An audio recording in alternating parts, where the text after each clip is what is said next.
in the day had a desert race car that had leafs in the back still. It was a 7S truck, and it was going faster than the Class 8s were through every section we went to.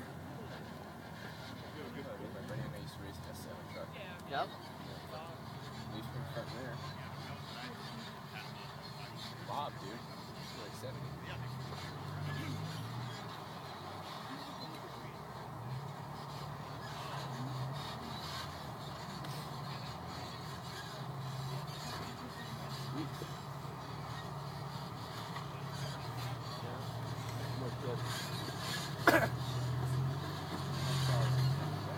Oh, that's the Camille? That's the guy from Canada?